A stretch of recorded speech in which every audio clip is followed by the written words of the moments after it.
नमस्कार, your money Diwali special में आपका स्वागत है। मैं हूं कविता थपलियाल। जीवन में बढ़ती उम्र के साथ जिम्मेदारियां भी बढ़ जाती हैं और बढ़ती जिम्मेदारियों को देखते हुए इंश्योरेंस कराना भी बड़ी जरूरत बन जाता है। इंश्योरेंस न केवल आपको और आपके अपनों को सुरक्षा देता है बल्कि आपको वित्तीय सक्षम भी बनाता है। तो दिवाली के इस शुभ अवसर पर हम आपको बताएंगे कि फाइनेंशियल प्लानिंग में निवेश के साथ इंश्योरेंस की कितनी अहम भूमिका है। और ये बताने के लिए आज मेरे साथ है डायरेक्ट ट्रांसेंड कंसल्टेंसी के कार्तिक जवेरी और रुंगटा सिक्योरिटीज के हर्षवर्धन रुंगटा, आप दोनों का ही शो पर स्वागत है।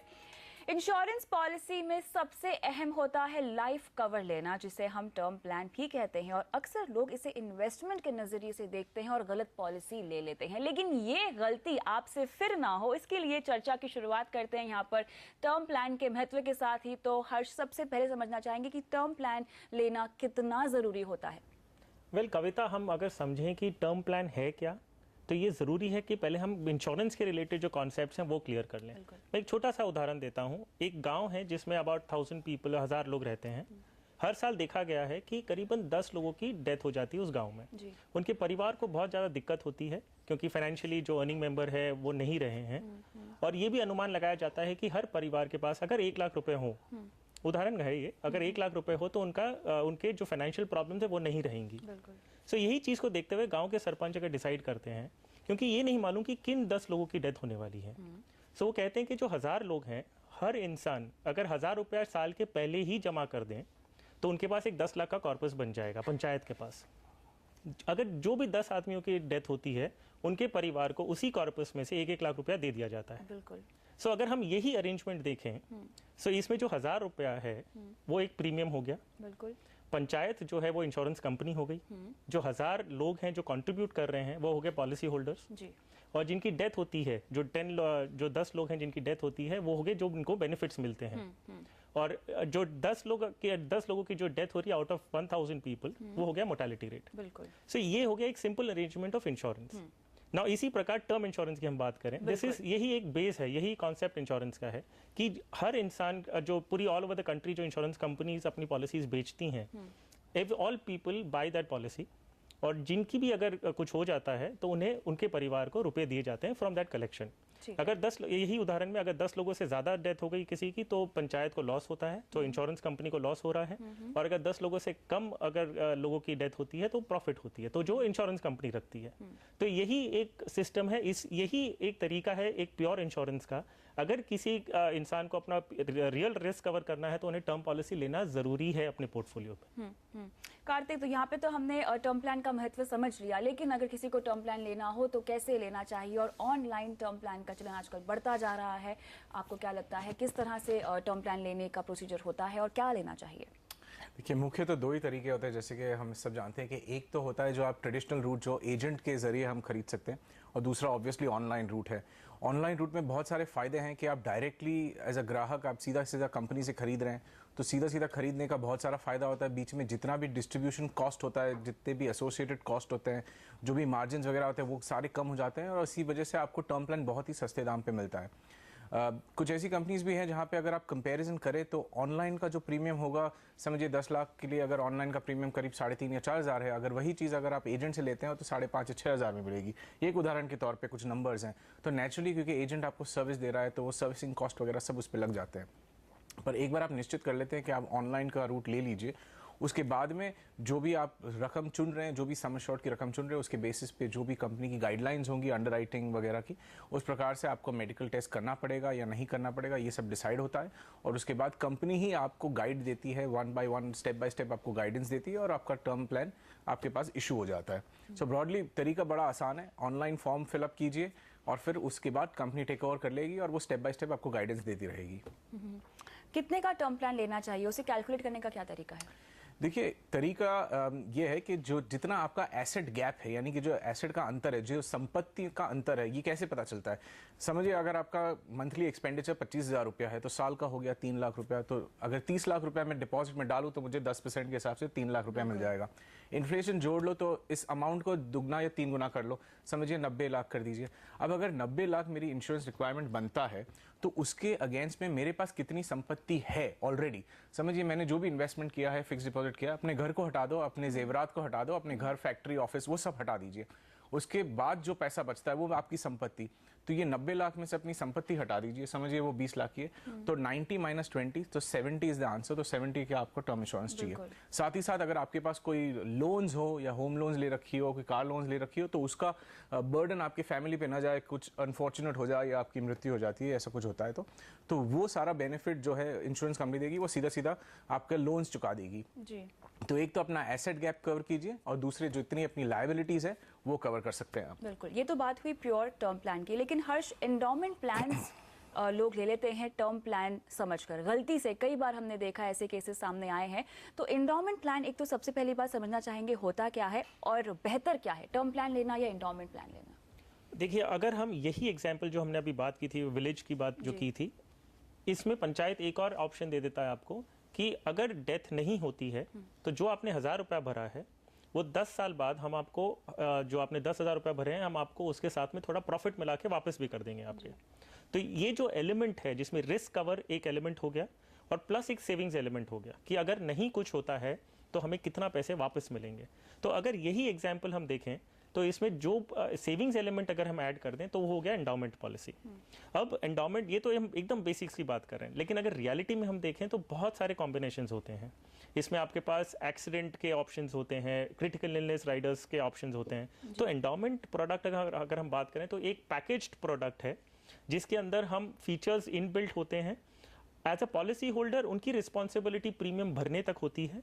जिस दिन उन्होंने प्रीमियम भर दिया, उन्हें मालूम होता है कि अगर डेथ होती है तो इतना पैसे डेथ पे मिलेंगे या मैच्योरिटी पे इतने पैसे मिलेंगे, which is some insured and bonus. बिल्कुल। बाद में कंपनी पैसों के कहाँ निवेश करती है वो कंट्रोल इन्वेस्टर के हाथ में नहीं होता है, लेकिन कंपनीज भी रेगुलेटेड है, IRDA के क्लियर मैंडेट्स हैं कि वो पैसे कहाँ निवेश हो सकते हैं।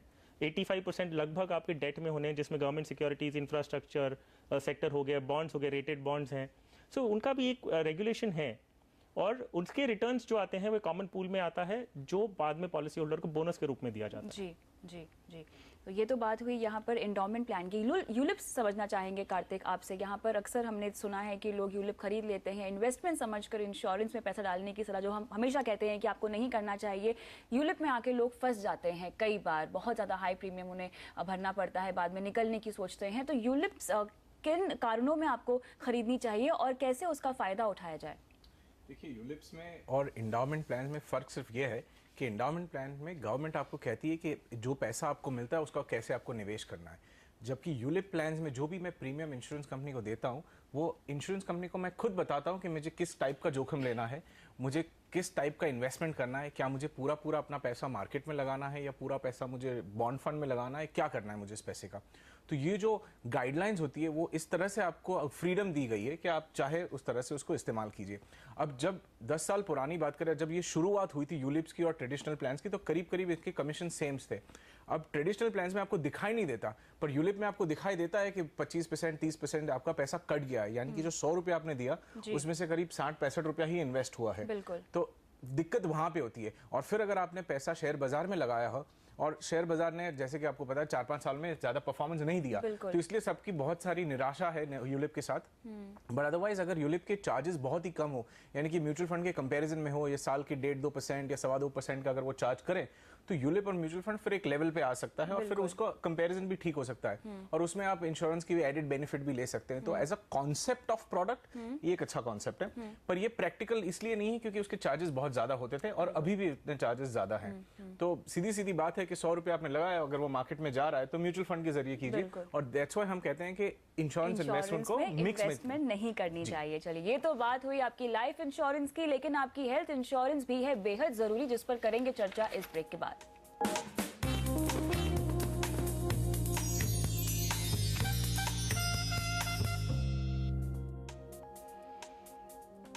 एक बार फिर से आपका स्वागत है योर मनी दिवाली स्पेशल में। आज इस खास चर्चा में मेरे साथ हैं कार्तिक जवेरी और हर्षवर्धन रुंगटा।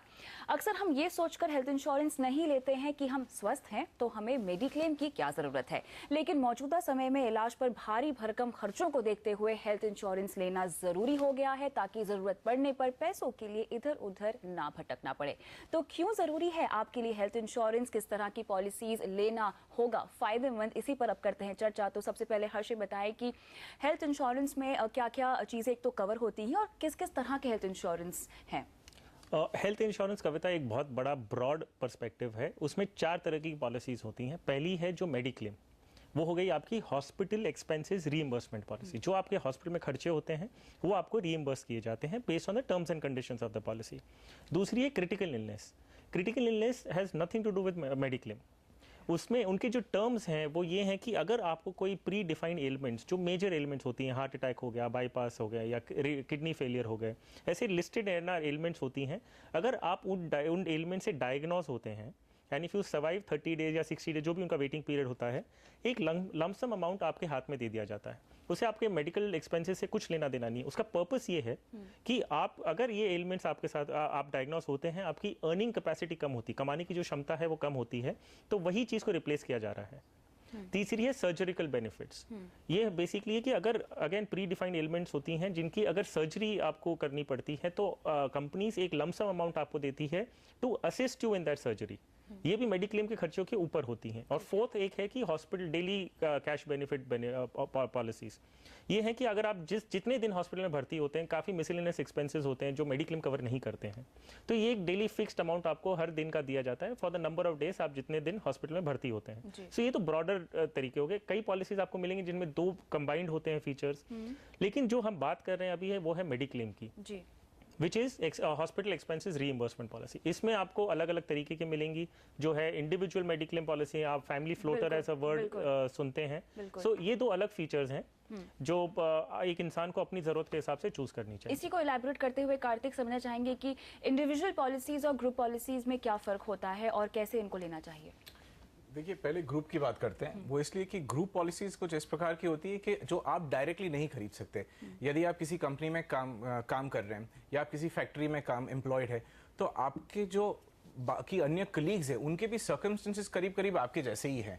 तो इसीलिए जो हेल्थ इंश्योरेंस कंपनी है वो डायरेक्टली जाके आपके एम्प्लॉयर को ये पॉलिसी बेचती है और एम्प्लॉयर जो है वो सारे अपने एम्प्लॉयज को इसमें शामिल करती है। ऐसा ही चीज एसोसिएशन के साथ भी हो सकता है। तो ऐसे जो भी जिसको कहते हैं होमोजीनियस ग्रुप, तो इस प्रकार का कोई अगर ग्रुप होता है तो वहां पे आपको ग्रुप पॉलिसी मिलेगी। पर आपको खुद तो इंडिविजुअल पॉलिसी लेनी होती है। और जैसे कि मैं हर्ष भी बता रहे थे, आप हॉस्पिटलाइजेशन रीइंबर्समेंट यानी कि मेडिक्लेम टाइप की पॉलिसीज लीजिए। उसमें इस समय फ्लोटर पॉलिसीज कुछ सालों से काफ़ी प्रख्यात हुई है। तो ये जो फ्लोटर पॉलिसी है वो कुछ इस प्रकार से चलती है कि अगर आपके फैमिली में 3 या 4 लोग हैं, तीनों चारों का इंश्योरेंस एक ही पॉलिसी करती है। यानी कि अगर किसी ने ज़्यादा क्लेम कर लिया, किसी ने कम क्लेम कर लिया, तो भी ये जो टोटल लिमिट होती है वो टोटल लिमिट सबके काम आ सकती है। तो इस प्रकार की जो फ्लोटर पॉलिसीज़ है वो मेरे ख्याल से सबसे अच्छी रहती हैं आज की तारीख में। वो लगभग सारी कंपनीज के ये फ्लोटर पॉलिसीज़ मोरलेस सारे फीचर्स कवर कर लेती है। थोड़ा सा प्लस माइनस होता है। मुख्य बात यह है कि सस्ता यानी कि अच्छा ये हेल्थ इंश्योरेंस में नहीं चलता, क्योंकि हेल्थ इंश्योरेंस इसीलिए क्या क्या बातें ध्यान में रखनी चाहिए हर्ष हेल्थ इंश्योरेंस पॉलिसी लेने से पहले। आप पहले तो देखिए कि कंपनी, जिस कंपनी से आप पॉलिसी ले रहे हैं उनका ये कैशलेस नेटवर्क कैसा है। क्योंकि कई बार ऐसे होते हैं कि खर्चे बहुत ज़्यादा होते हैं, पॉलिसी होल्डर अगर अपनी जेब से पहले दें और रीइंबर्समेंट लें, वो फाइनेंशियल बर्डन कहीं से वो अरेंज करना रहता है। तो अगर आप कोई कंपनी की नेटवर्क हॉस्पिटल से ट्रीटमेंट ले रहे हैं तो cashless payment insurance company hospital को डायरेक्ट करती हैं। सो आप एक वो लिस्ट जरूर देख लें। दूसरी देखिए प्रीमियम आप कंपेयर करिए, फीचर्स कंपेयर करिए कि कई बार छोटी मोटी एलिमेंट्स एक कंपनी एक्सक्लूड करती हैं जो दूसरी नहीं करती हैं। एक उदाहरण के तौर पे आपको बता दूं कि कई कंपनीज होती हैं जो सब लिमिट्स होती हैं पॉलिसी के अंदर, कि आपके जो रूम रेंट्स हैं वो 1% ऑफ सम इंश्योर्ड तक लिमिट होती हैं। दूसरी कंपनीज हैं जिसमें ये लिमिट्स नहीं हैं। सो थोड़े 1-2 फीचर्स आपको जरूर देखने होंगे। हॉस्पिटल नेटवर्क देखिए और कंपनी के रेपुटेशन देखिए। ये 3 चीज अगर आप देखें तो it is easier for you to decide which company. बिल्कुल, तो यानी लाइफ के साथ साथ हेल्थ इंश्योरेंस लेना भी बेहद जरूरी है। लेकिन फिलहाल वक्त है ब्रेक का, और ब्रेक के बाद हम चर्चा करेंगे होम इंश्योरेंस और ऑटो इंश्योरेंस पर। आप बने रहिए हमारे साथ।